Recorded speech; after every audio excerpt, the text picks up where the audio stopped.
Air India के साथ बहुत समस्याएं आ ही रही थी, उसमें एक बड़ी हमने दुर्घटना रूपी समस्या देख ली।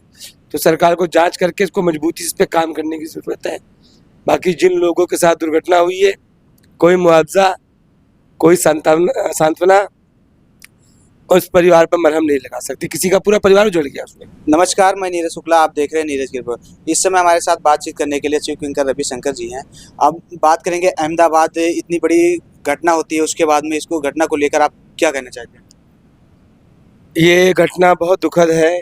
प्लेन क्रैश में ख़त्म हुए लोगों के साथ हमारी संवेदना है। हम अपना शोक व्यक्त करते हैं। अभूतपूर्व क्षति हुई है, बहुत बड़ी क्षति हुई है। उन परिवारों का जो नुकसान हुआ है उसकी कोई पूर्ति नहीं कर सकता है।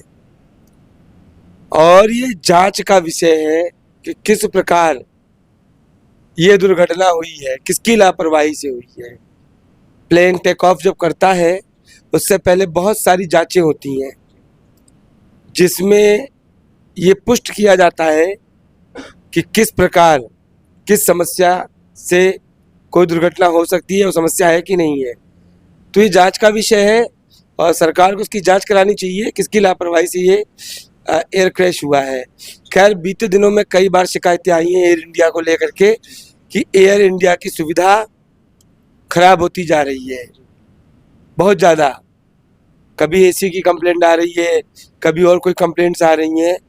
और मीडिया का कहना है कि इतनी बड़ी दुर्घटना होती है, उसके बाद में, दुर्घटना होने के बाद में प्लेन में जो भगवत गीता है वो सुरक्षित है, इसको ले ये कह रहे हैं कि ये चमत्कार है। भाई, चमत्कार तो है ही है।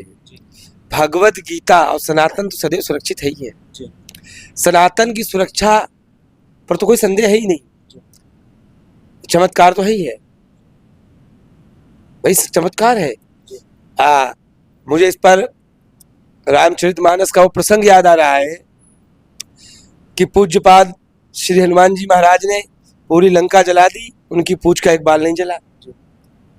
तो प्लेन क्रैश में अगर भगवत गीता नहीं जली तो ये पुष्ट कर रहा है कि किस तरह भगवान के होने का, भगवान के अस्तित्व का प्रमाण दे रहा है जी। और अमित शाह कहते हैं कि ये एक दुर्घटना है, यही इतना कहकर सरकार अपना पल्ला झाड़ लेती है, इसको क्या कहते हैं? देखिए, एक चीज पक्ष या विपक्ष दोनों को ध्यान में रखना चाहिए। हर विषय पर राजनीति नहीं हो सकती है भाई। क्रैश होना तो दुर्घटना है ही है। नई गाड़ी रोड पर चलती है और कोई एक्सीडेंट हो जाए, भाई दुर्घटना को तो पहले से अप्रत्याशित करके कैसे रोका जाएगा। लेकिन दुर्घटना हुई क्यों, पुनः ना हो, इस पर मंथन की आवश्यकता है। सरकार पल्ला नहीं झाड़ सकती है। हम राजनीति करने को तो नहीं कहेंगे इस विषय पर, लेकिन पल्ला भी नहीं झाड़ सकती है।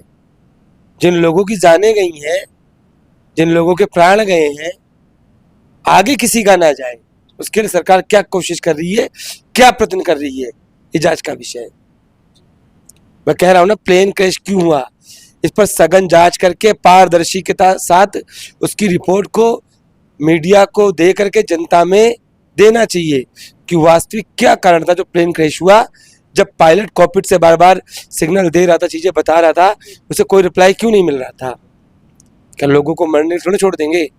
तो ये ऐसा नहीं है, जो सच है तो सच है, बिल्कुल सत्य बात मैं कह रहा हूं, मैं किसी का पक्ष नहीं लूंगा। दुर्घटना होना कोई उसका पता नहीं कब हो जाए, लेकिन दुर्घटना हुई क्यों, इसकी जांच भविष्य में ना हो, इसकी कोशिश करना सरकार का धर्म है। नहीं, इस दुर्घटना को लेकर अमित शाह कहते हैं ये दुर्घटना है, उसके बाद में प्रधानमंत्री मोदी जी जाते हैं वहां, देखकर वापस आ जाते हैं, तो इसका जिम्मेदार कौन है? इसका जांच का विषय है जी। जांच होगी तभी पता लगेगा जी। भाई। मैं कैसे कहूँ इसका जिम्मेदार प्रधानमंत्री या गृह मंत्री है? इसके उड्डयन मंत्री को इस्तीफा दे देना चाहिए। उसकी लापरवाही सारी लापरवाही उड्डयन मंत्री की, उनको इस्तीफा दे देना चाहिए। तो रील बना रहे थे। इस पर कोई ना ट्वीट कर रहा है, ना कोई कुछ सवाल उठा रहा है, कोई इस पर कोई बातें ही नहीं कर रहा है। उनके परिवार के लोग थोड़ी मरे उसमें दुर्घटना में, उनकी मृत्यु थोड़ी हुई है। इस पर वोट भी तो नहीं मिल सकता ना। अब घर घर प्लेन थोड़ी ना बांट सकती सरकार सिंदूर की जगह, तो वोट भी तो नहीं मिलेगा ना इस पर।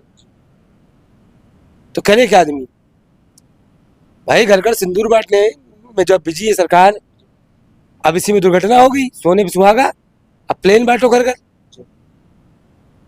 मैं सरकार के अच्छे मुद्दों पर सरकार का समर्थन करता हूँ, लेकिन जहाँ सरकार फेलवर करेगी वहाँ थोड़ा विरोध तो बनता ही है ना, सही बात भी ना बोले।